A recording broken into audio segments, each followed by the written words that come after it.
Bukan iman intelektual yang akan bernalar. Sekarang itulah yang terjadi dengan gereja-gereja kita.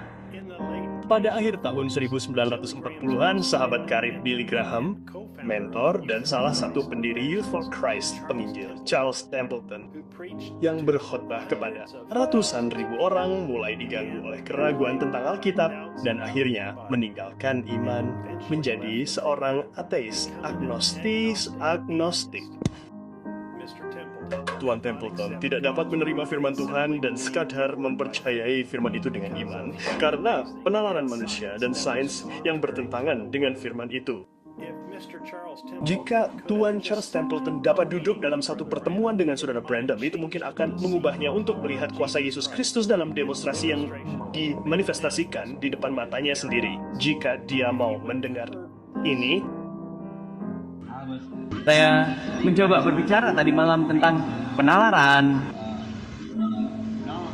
Bukan ketika ada sesuatu yang bertentangan dengan firman Tuhan. Yang saya maksud bukan penalaran sembarangan, karena Paulus bernalar dengan orang-orang yang bermasalah saat ini. Orang-orang hanya menerima apapun yang datang dan tidak menalarnya dengan kitab suci. Namun jika penalaran itu bertentangan dengan firman Tuhan, maka jauhilah itu. Namun jika penalaran itu berdasarkan firman Tuhan, itu adalah Tuhan. Ya, penalaran yang benar adalah dua hal. Jadi kita percaya pada penalaran berdasarkan firman. Percaya bahwa firman itu benar. Dan Anda tidak dapat membuktikan firman secara ilmiah. Karena jika tidak, Anda tidak akan pernah bisa. Karena itu sangat bertentangan dengan sains. Jika itu terbukti secara ilmiah, maka itu bukan lagi iman. Anda harus memiliki iman. Dan iman bertentangan dengan pembuktian ilmiah. Jadi Anda harus mempercayainya. Bukan membuktikannya, tetapi menentukannya. saya sangat bersyukur bahwa khotbah ini tidak hanya terlintas di benak saya, tetapi juga lebih dari 1.200 khotbah lainnya. Pasokan air hidup yang tak terbatas dari batu. Saya tidak perlu membuktikannya. Saya hanya perlu mempercayainya, karena itulah idenya. Saya belum membaca surat Eagles Gathering Together terlebih dahulu mencoba untuk melihat apakah itu benar atau tidak. Karena saya sudah memiliki keyakinan bahwa semua yang dikatakan utusan William, Mary, dan Branham di rekaman itu adalah kebenaran. Saya sangat senang bahwa saudara Joseph Branham telah begitu terstimulasi oleh pesan-pesan di rekaman itu, sehingga ia ingin mendorong Anda dan saya melalui surat-surat ini setiap minggu untuk percaya dan memahami melalui wahyu bahwa setiap kata yang diucapkan Nabi di rekaman itu adalah demikianlah firman Tuhan. Setiap bagian dari mempelai Yesus Kristus dari seluruh dunia yang saya kenal merasakan hal yang sama. Selamat pagi. Hari ini Sabtu 3 Januari 2026. Sekarang, surat dari Branham Tabernacle di www.branhamtabernacle.org break di Jeffersonville, Indiana. Para peminum artisan yang terkasih, betapa hebatnya Natal dan Tahun Baru yang telah kita lalui. Kita telah menerima dan membuka hadiah-hadiah Tuhan yang telah Dia kirimkan kepada mempelainya. Hadiah pertama kita adalah hadiah Natal terbesar yang pernah dibungkus. Tuhan sendiri membungkus dirinya sendiri dalam daging manusia dan mengirimkan paket itu ke dunia. Itu adalah hadiah besar pertamanya untuk memulihkan mempelai wanitanya. Kemudian Tuhan mengirimkan paket besar lainnya kepada mempelai wanitanya. Dia sangat mengasihi kita sehingga Dia datang dan menyatakan dirinya dalam daging sekali lagi, sehingga Dia dapat berbicara kepada kita dari bibir ke telinga. Dia ingin dirinya dan mempelai wanitanya menjadi satu. Teman-teman jangan salah paham. Sekarang saya menyatakan ini dengan keyakinan di hati saya mengetahui bahwa saya adalah orang yang terikat kekekalan yang akan menghadapi penyakit bakteri nanti. Ribuan orang kehilangan hadiah mereka. Lihat, mereka tidak dapat memahaminya. Dan mereka berkata, oh dia hanya salah manusia. Itu benar. Apakah Tuhan atau Musa yang menyelamatkan orang-orang? Itu adalah Tuhan di dalam Musa. Lihat, mereka menangis untuk pembebasan. Dan ketika Tuhan mengirimkan penyelamat kepada mereka, mereka gagal melihatnya. Karena itu melalui seorang manusia, tetapi itu bukanlah manusia. Itu adalah Tuhan di dalam manusia.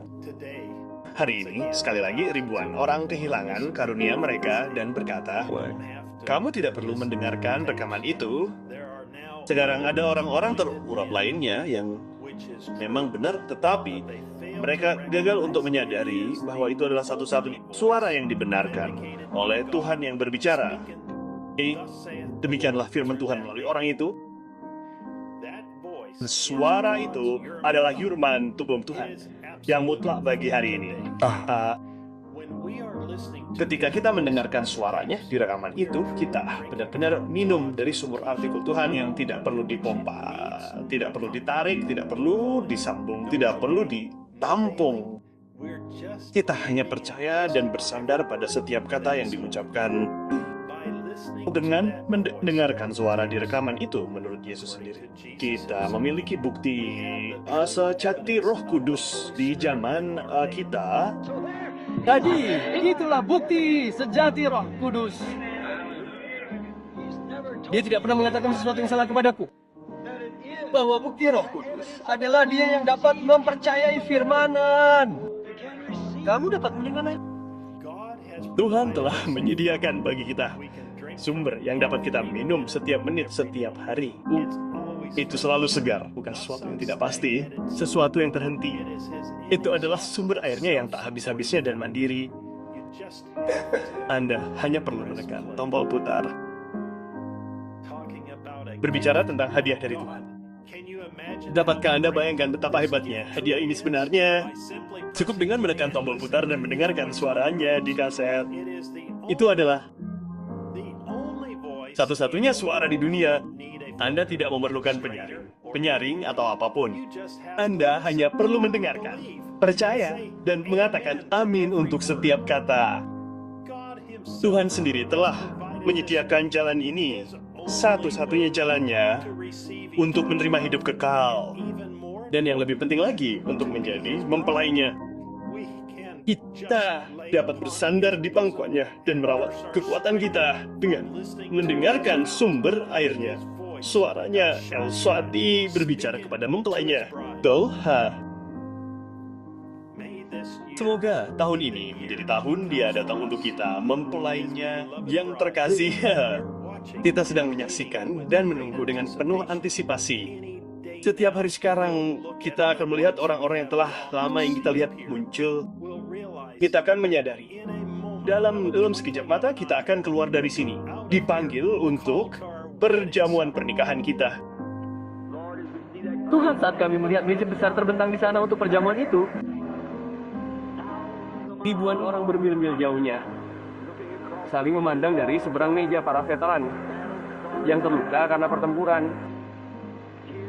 Air mata kegembiraan mengalir di pipi kami.